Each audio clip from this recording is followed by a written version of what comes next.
just found this out. Offer a contract. Where's proof of contract?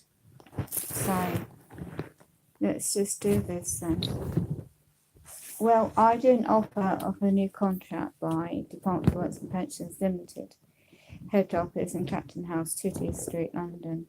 Oh, do you want to get the one statute?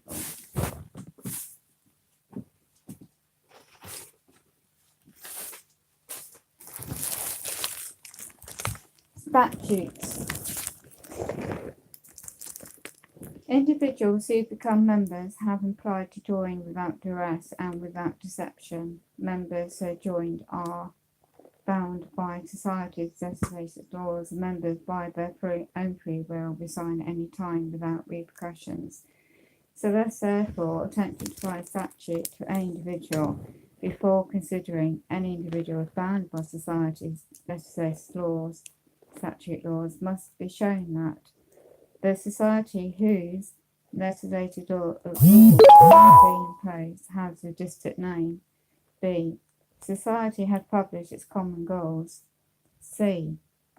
The individual has joined under individual's own free will without duress imposed, without any deception imposed, by means the member has decided to trust the society and has consented to the authority to society's disciplinary body court. That's part 1. Can't read the other part. Society, yeah, so that just repeats what I just read, because you got the orders, what the order means. See if I can read this. When a complaint, a policeman, his or her job, when they sign up, they're doing two things. They are accepting to submit their free will to orders or superior officers, and they are accepting the fee will charge for servicing those orders will be the rate of their salary. When a serviceman or woman accepts his or her job, when they sign up, they are doing two things. They are accepting the supreme or their free will. Let me just get that. Submitting to their free will to the orders of superior officers, and they are accepting the fee they will be charged for servicing those orders. We be that the flat rate for their salary. So when a company employee accepts his or her job, when they sign up, they are doing two things. They are accepting and submitting their free will to the orders of superior managers, and they are accepting that the fee they will charge for servicing those orders to be the rate of their salary or wages. And when somebody accepts anything from a shop or retailer or outlet, they accept to pay for that order being serviced, i.e., pay for the goods and possibly delivery. The fee for servicing the order is determined by the seller. The buyer has the choice as to whether to buy or not. And when a company orders from a supplier, it accepts to pay for that order is being served or pay for its delivery. I'm now coming on to some factual evidence of the 22nd of 2010.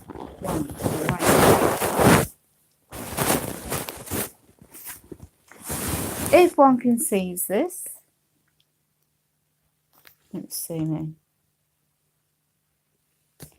We are looking at the litigation department based in room 511, I think it is, Norcoy Street, Newcourt, Carey Street, London, WC2A2LS.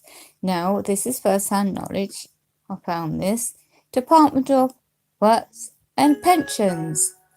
They have a limited company number. It's not very clear, but I've got a different documentation, different day. The head office of Clapton House, the DWP Limited, You can even check if they have CCJs.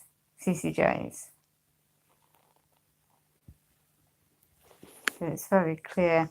Let's go up to this one. That's a deport business insight report, Company's House. Clapton House, 22 Street, London, SW1H908 is the head office of the limited company, the Department for Wards and Pensions, and they had area offices throughout the United Kingdom known as Dog Centre Pluses, and they have departments known as a Disability Living Allowance, but also known as PIP. So they're changing it all online to go to the Universal Credit. It's another offer of a contract. So let me go on to some more evidence. The Members of Parliament, my conditional acceptance offer, my counterclaim offer, this is the truth, the facts, record of the parties, notice of the facts on record. There's the evidence. All political parties, let me go up to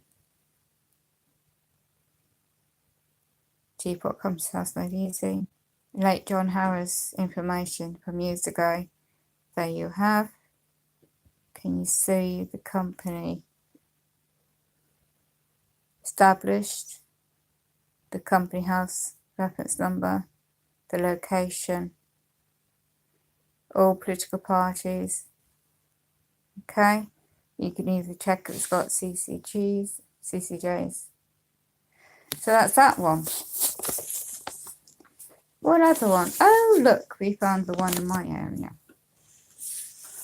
So this is same Deport Company's House Made Easy. Notice of truth of the facts of the parties. Deport Company's Business House. Oh look, my gosh, shock horror. Northamptonshire County Council is a limited company. The company house reference number is well known. I'll compare that there with you.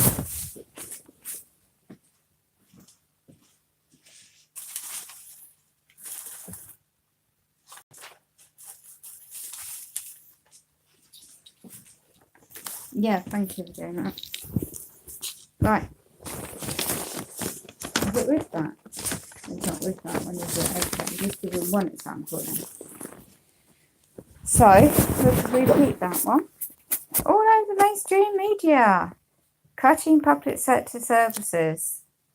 Public funded, by the way. County Hall. Northamptonshire. But they have... Oh, look. We'll go down to the 3... Where is it? There we go.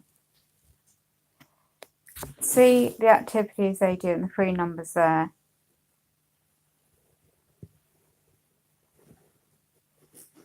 And that's the company house reference number. Company's house. And that's all the details. And you find out who the company, yeah, and nature of business. And it is also, yeah, I really need that one, please. Thank you. Here we are, contrast. Up-to-date contrast. Proof. Northamptonshire Adult Social Services Limited Company. Again, company's house.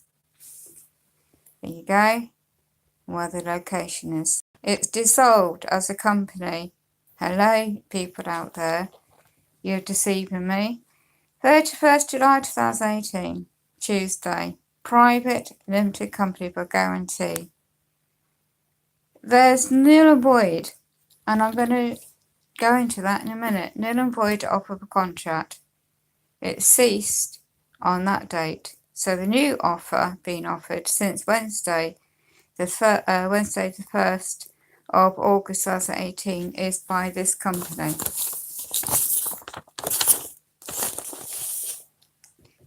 Oh look, who do we have? The same Anna Kathleen Ainshaw. Oh look, it's the same location as Olympus. What's that one? It's the same location as Olympus Care Services Limited. Same location, but a different company name. So we have the director, managing director, and she also was the managing director for Northamptonshire Adult Social Services. And we have another director, William Leslie Parker, a director, and also based at Olympus House. Okay, so that's that one. And let's go on to, did we do that one? Yeah. Oh, here we go. So we put that one to one side, and we'll just compare the two here. So you have Olympus Care Services Limited, again, in UK, public funded company. And look who's replaced, Northamptonshire Adult Social Services. Northamptonshire Trading Limited, and is at the same location, as I said. Now look what they're providing and compare it with the two. That's Olympus Care Services Limited. Look at the three numbers.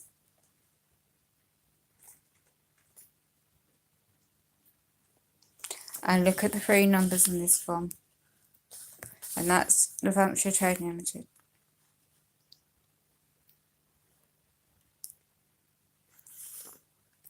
So, first one there, nature of business, exactly the same as Olympus Care Services Limited. Exactly the same. Okay, so what does that mean? Put this down. That means it's a new offer contract.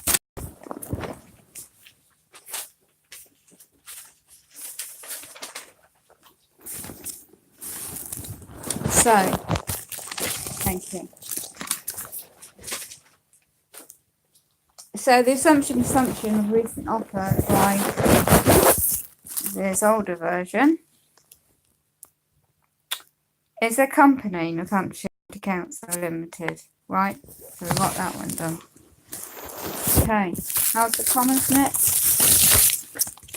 Shall we do that one? Did I do that? No, how's the commons?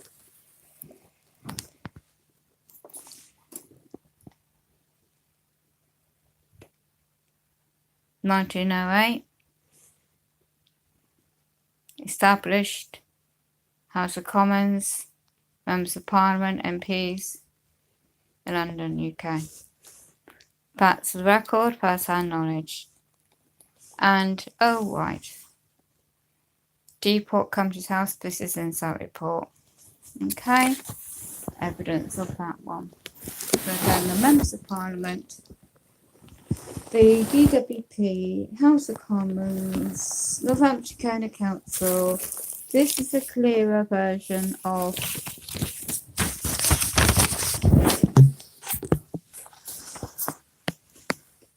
that's a clearer version of the Department of Works and Pensions Company. Here we go.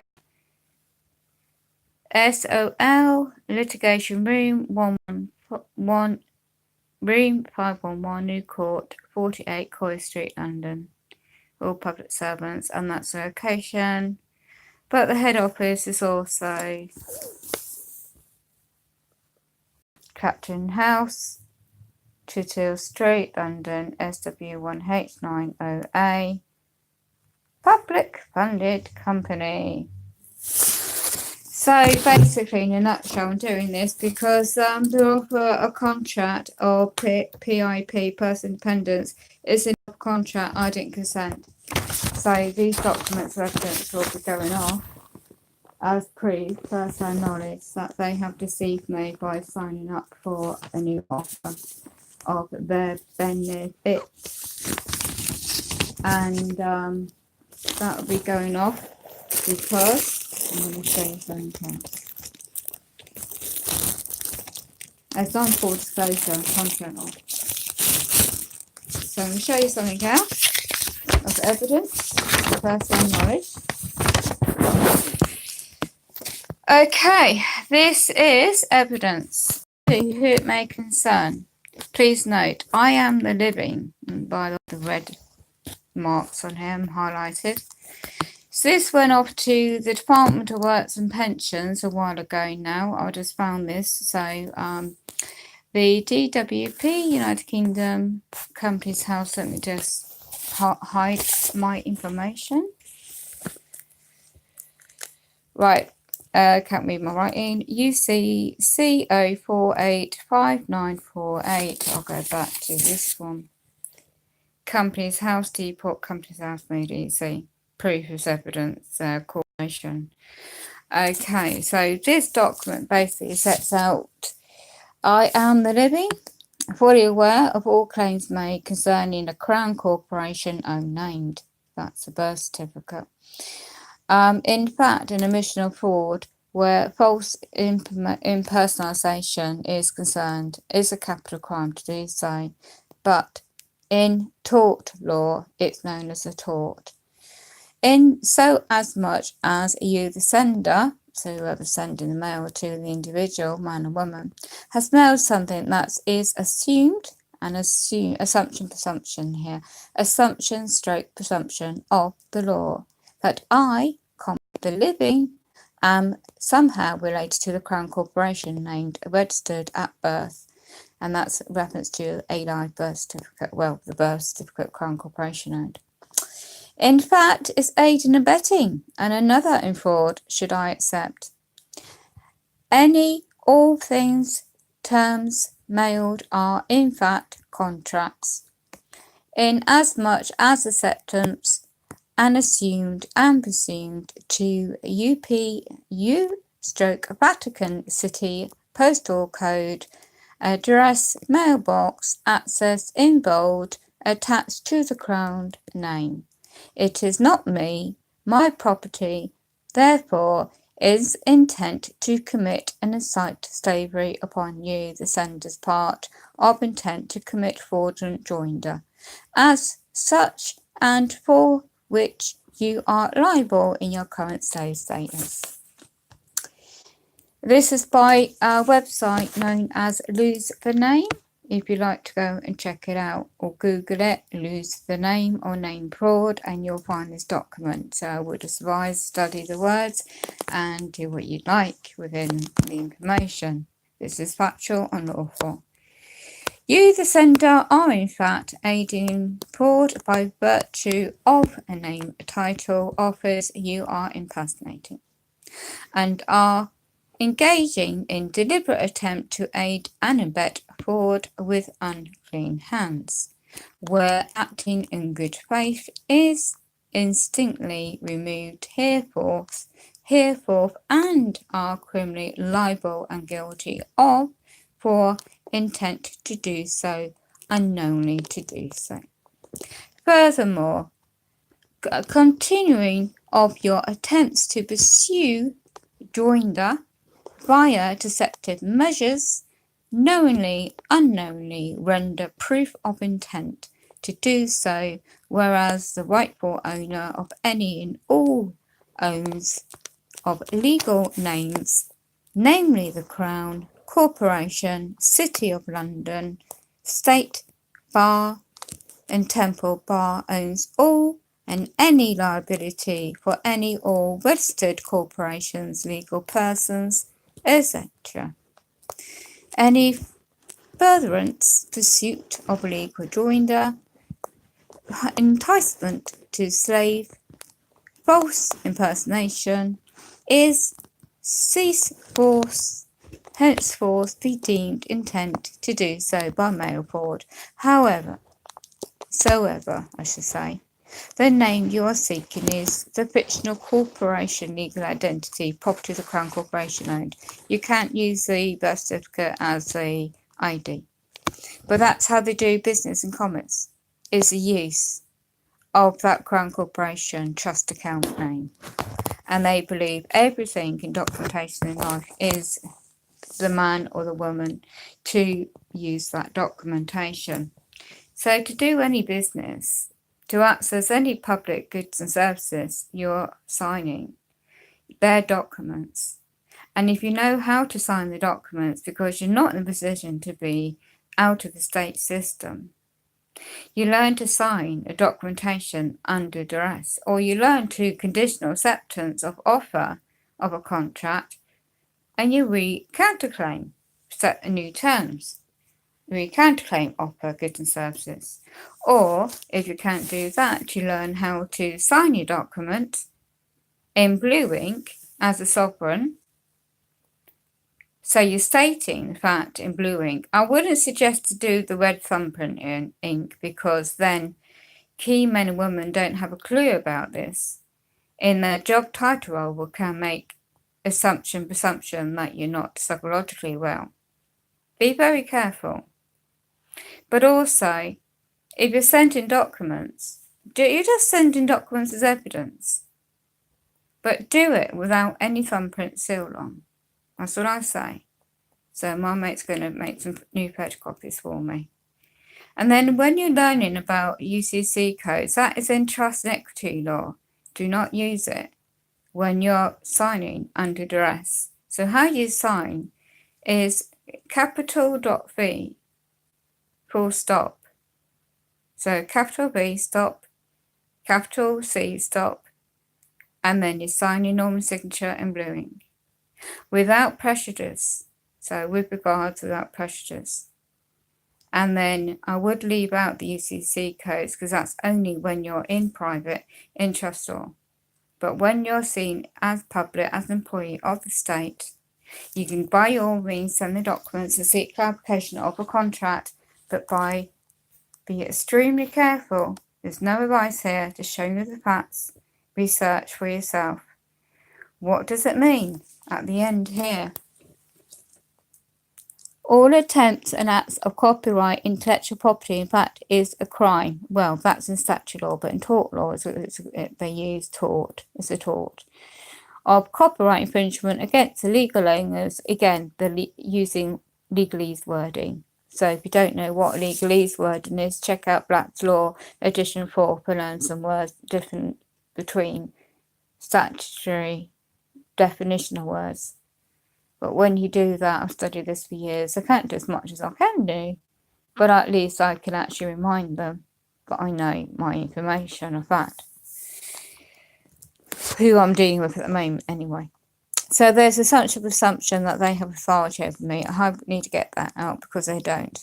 So there isn't a full disclosure current offer with certain things I'm dealing with at the moment. So this is going to go at the end of the document. I'm just going to leave it as current contract, the rightful owner, contact the rightful owner of this corporate liability. If you falsely claim to be I or be me, I would suggest just say falsely be mine, the living, but leave out keywords. Be extremely careful how you word things. And that's what I say, study your wording. I believe that I am the owner of, I'll just repeat this, my friends can't hold the phone properly. You falsely believe it to be mine, the living, where the original intent to deceive by non-disclosure belonging solely to the Crown Corporation, City of London, State Temple Bar, Lord Mayor, both elected and appointed mayors, City of London. Have a nice day. I shall not be named. Well, it's just a legal. They call it loose name and the legal name fraud. I don't like the terminology legal name fraud. It's just the purpose, but that's how they do it. Right, offer contract. If someone wants to come to your home, your private location. Do you wish to contract? Please note, legislation, acts of parliament, enforcing use in common practice are all claims made upon me. However, they are neither proof of claim or new proof of contract. The only proof is proof of force. I seek satisfaction, proof or claim of the following. Proof or claim that I am an actual person. So this needs to be amended too, this wording. I am not the man or the woman, female, and you need to really be careful when you're doing documents. You need to comprehend what you're doing and have full knowledge before you go down this route.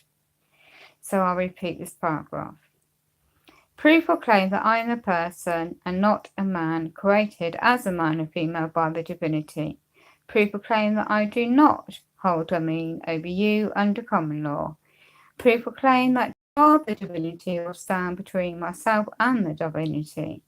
Proof or claim your jurisdiction is in respect of the above 2 points. Proof or claim I am obliged by law to communicate with you prior appointment. Now, again, you need to watch how this is worded. I've learned over the years of many mistakes. Now, proved by statute law? No. Proved by common law? Well, could be. Proved by contract law? Definitely. Okay? And by whose consent? Without prejudice or I'll just show you. Sometimes it's better to show you. So you're just basically setting out your intellectual rights reserved and unwavered, and notice to principal is notice to agent, and notice to agent is notice to principal, and domination and conditional acceptance of offer, and notice of, and I'm just going to try and highlight a key couple of words. Okay, and of your right to privacy in my own home under Section 8 of the Human Rights. Well, it's not an act. If you look at a definition of act, human rights policy. So again, you might have to amend your documentation if you're doing it on a computer, whatever. So please note, an appointment is always necessary and applies to all men and women working in capacity for any business or corporate entity, foreign or domestic. The same anyone working in capacity of any body, foreign or domestic. Then you repeat that, any limited whatever relevant to your situation. Public funded limited companies, public servants in the job role, and you need to be careful when you're complex ill health, because you still might need access to public emergency services funded. So I would word things carefully, not just blanketly block people out, but there needs to be set certain standards, conditions that you will accept things. So down here it's still got emergency services not on call, out to report emergency situation. Then you can add any man or woman affiliated with a collection agency. So they assume there's a debt owned or something and somebody is not protecting vulnerable adults, for example. I know there's things in statute law, but again, it's just enforcing your common law and God-given rights. So that's one part of the section. So it's just basically the first part of this section, right? You have indicated to me you wish to speak to me. This is what I shall be doing with somebody shortly. I will be pleased to speak to you upon condition that you first read, understand, fulfil the terms and conditions in the order for me to satisfy that we have common grounds for discussion before disclosing any further information to you. I seek clarification of my obligations to you and ensure that you it's your requirements are lawful. If you cannot provide a suitable evidence in respect to your claim, I reserve my right to respectfully peacefully decline your invitation to communicate while reserving all my rights to not be bound or perform in contracts revealed or unrevealed. I will not accept any paperwork and will not sign anything, and this does not mean any. I'm just going to that. So I'm just going to point it. And it does not mean, it's crucial to know what you're wording and how you're saying things. It does not mean that you're refusing to cooperate. That's what I'm trying to say. And that's important to make clear, especially in vulnerable position, perhaps. So we just want to be set out your correct rights. They're not rats.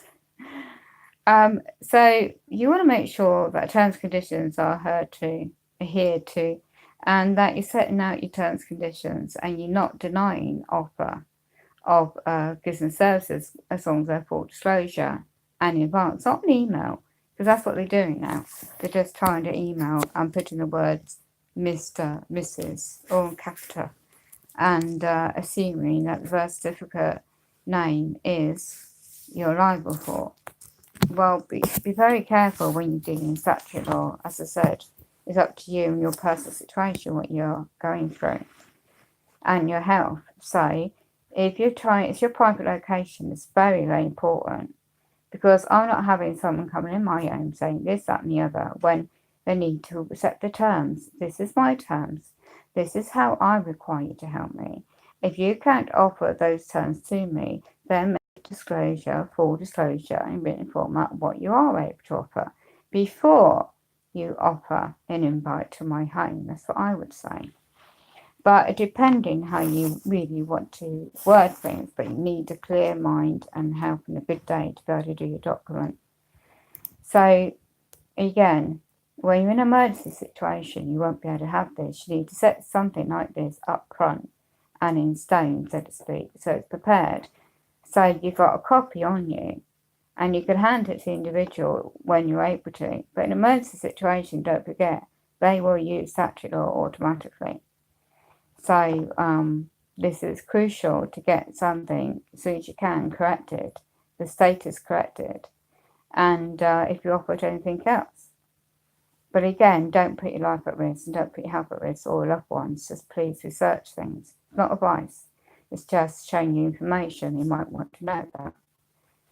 It says, I will not accept any paperwork when you sign anything, and it's not refusal to cooperate. And there's no, what's the word here?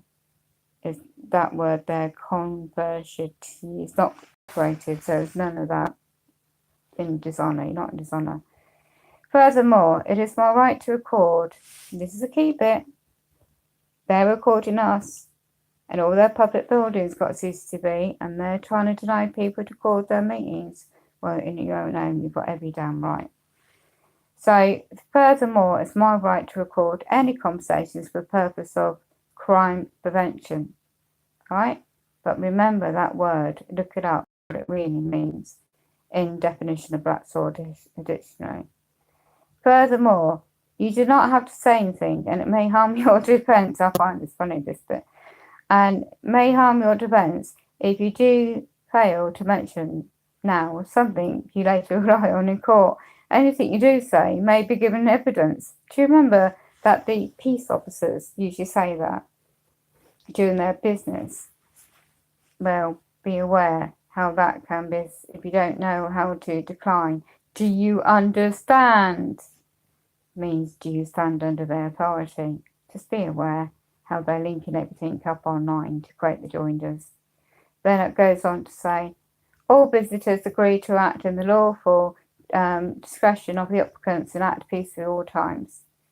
First, you must provide suitable evidence here and now in respect of all claims and put in writing, non-post only.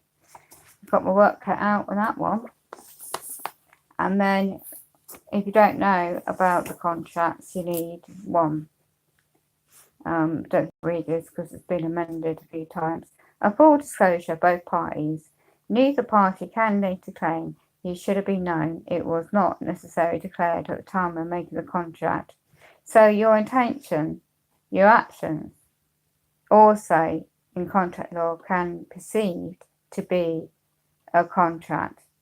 But in actual contract law, this is what I'm about to state, the consideration of both parties is being subject to the exchange. There must be the sum of money or an item of value. Both parties agree that consideration is worth to them the other party's consideration. The lawful terms and conditions for the contract to which both parties agree at the moment is one-sided in my situation with another party. Wet signatory of both parties. This means handwriting, not computer generated. Handwriting signatories as made by two men or women, or whatever sexuality they want to be called now. So that is in contract law. So, just a bit of information this time of night. I need to go now, getting on, and got my work cut out. And I will be making it quite clear. Certain individuals that never made full disclosure to offer goods and services. So, I've got the evidence I need anyway. So, certain individuals think they can get away with what they're doing, and assumption is being made upon the living, and it needs to have the correction made. So God bless. This is a short one today, and I just hope it might be educational. It's up to you what you want to do with information. It's just education purpose only. That's all I'm saying. For now, I'm getting on. I need to go, and my phone needs to get me sorted out. So, God bless. Be safe and be observant, because you just don't know what's lurking around the corner. My mum was teaching me a lot of things. Very intelligent woman. It still is my book, in her spiritual essence. Oh, by the way, I did forget one last thing. I was too busy trying to sort of think else. I'm having problems with that. So, whatever your personal situation, tone of cities differ. So, I mean, different countries differ in statute law. That's what I was trying to say. Right. One last thing. No contract returned to sender. I do not recognise you. I do not understand your intent. It is not my will or wish to contract. You do not have international treaty with you. No assured liability. No assured value. No liability. I'll show you the document.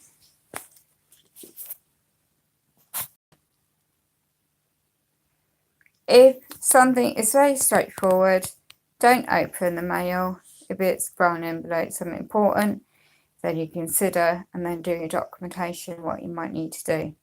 But you can easily get the sticker done, get some glue, tape it up, and I wouldn't just write your handwriting on an envelope. They have your signature, they have the individual.